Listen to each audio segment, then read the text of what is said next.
মার্কিন president Donald ট্রাম্পের চাপের মুখে অবশেষে নতি স্বীকার করল ইসরায়েল। এতদিন নীরব থাকলেও এবার পশ্চিম তীর অধিগ্রহণ বিল স্থগিতের নির্দেশ দিয়েছেন প্রধানমন্ত্রী বেনিয়ামিন নেতানিয়াহু। ইসরায়েলের ক্ষমতাসীন জোটের বরাত দিয়ে এই তথ্য জানায় দেশটির বিভিন্ন গণমাধ্যম।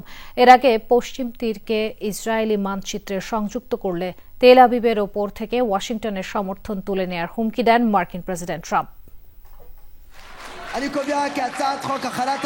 ফিলিস্তিনের পশ্চিম তীর অধিগ্রহণ করতে গেল বুধবার বিল পাশ হয় ইসরায়েলি পার্লামেন্টে। প্রধানমন্ত্রী বেনিয়ামিন নেতানিয়াহুর দলের সমর্থন না থাকলেও বিলটির পক্ষে ভোট দেয় জোট সরকারে থাকা অন্যান্য রাজনৈতিক দল। এরপর বিশ্বজুড়ে শুরু হয় তোলপাড়, নিন্দা জানায় বিভিন্ন দেশ, চাপ আসে মিত্র যুক্তরাষ্ট্রের তরফ থেকেও।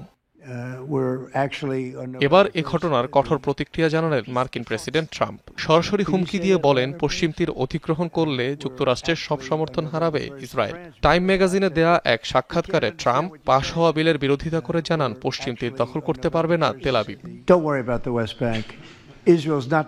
পশ্চিম তীর নিয়ে চিন্তা করবেন না, ইসরায়েল পশ্চিম তীর নিয়ে কিছু করবে না, ঠিক আছে? তারা খুব ভালো করছে।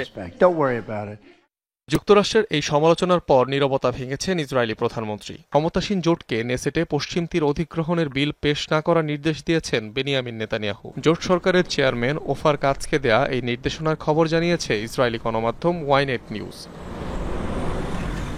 অধিগ্রহণ বিলটি আইনে পরিণত হতে আরও ৩ ধাপের ভোটাভুটি প্রয়োজন।